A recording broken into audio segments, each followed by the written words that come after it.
What's up, guys? Barrett here with Barrett's Music, and today I just learned that Evanescence, which is an awesome 2000s, early 2000s, 2002-ish, whatever, rock band that came out, and they just kind of blew everyone away with Amy Lee's awesome vocals.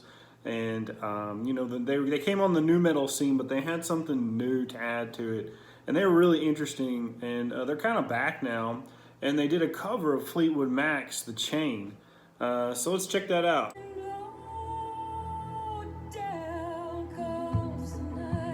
So interesting, I love Amy Lee's voice. I've always been a fan of Evanescence and her. I think the main problem, I've actually already listened to this once, I think the main problem with the cover is that Evanescence doesn't really understand that one of the whole things that captures people about the original song, "The Chain" by Fleetwood Mac, is the harmony, man. I mean, the harmony is just beautiful.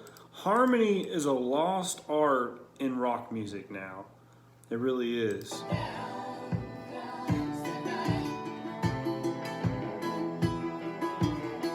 It also had almost like a bluegrass flavor, with the interesting fact that they split the guitar tracks. You had a guitar track over here and a guitar track over here, and they both complemented each other. And there's none of that in the Evanescence one.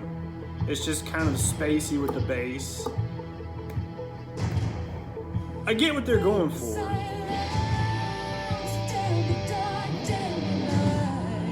It's also very here's a glam rock star, here we are, woohoo. While the other song is just so kind of not innocent, but just kind of chill, It's very relaxing, almost meditative.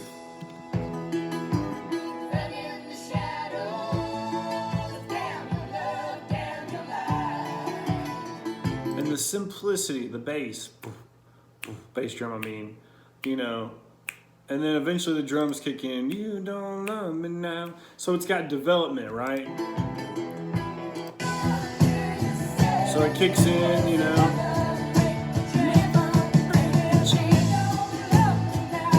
So they added, but they did it in a way where the song really moved along as they added the instruments, the bass and the drums.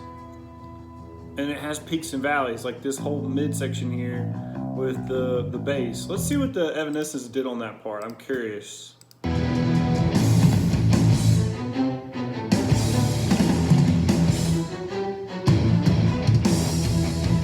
So I think, this is really a bigger discussion than just this one cover. It's funny, rock music nowadays has evolved into this I need to be epic all the time thing. It evolved into, if I'm playing a drop D chord, no matter what rhythm I do here,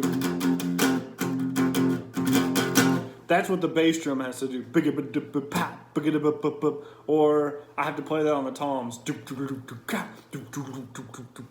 It's very and I dig it. I like guys like A Day to Remember and the more of the metal side of things where that style has to happen, where the riff and the bass drum, the rhythm section essentially.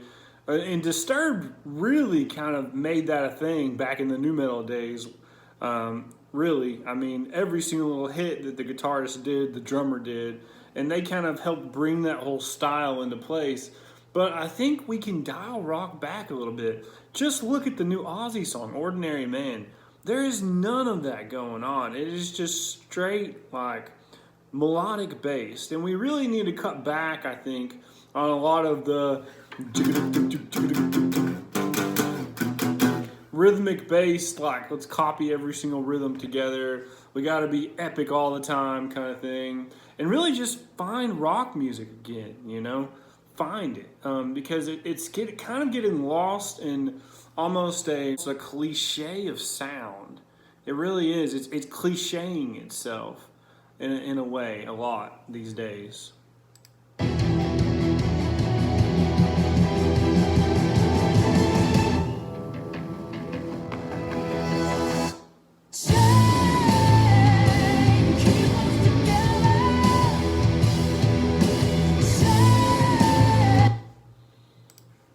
And let's see how the other song ends.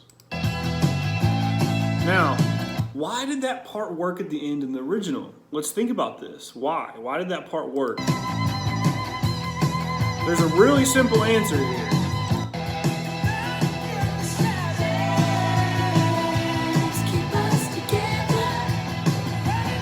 Now back to the Evanescence one, where it's supposed to be the same kind of thing.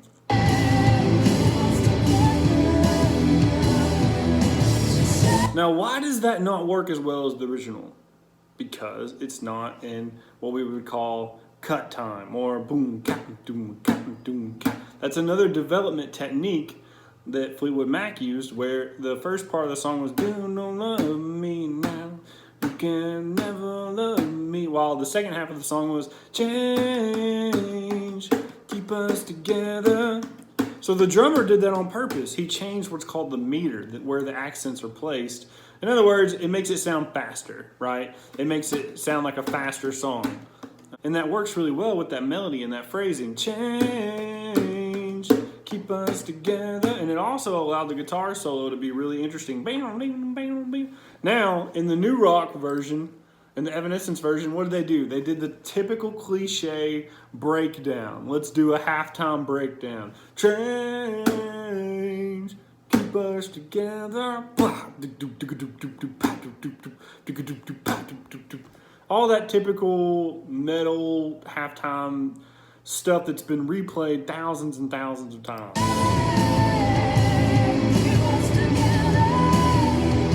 Now, I have no problem with metal breakdowns. I like them just as much as another person, but they need to be appropriate. You know, it's almost like copy and paste here, typical rock shit, you know? Let's see if it goes into cut time.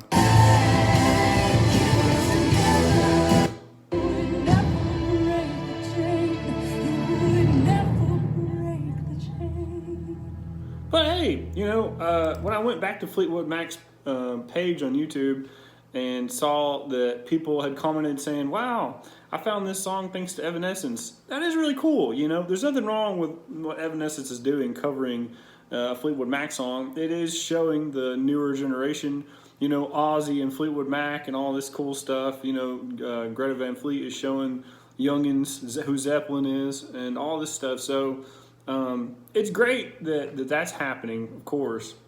But I think in our modern rock ways, we need to look and see what really started, what the soul of rock really is based on.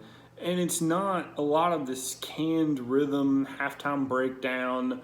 I mean, just look at where rock is today. It's because people don't take it as seriously as they used to. They just don't. And so those are my thoughts. Thanks for watching, guys. I just heard that Evanescence put out this song that was a cover of Fleetwood Mac. And let me know your thoughts in the comments. You know, this is just my opinion. So I'll see you on the next one.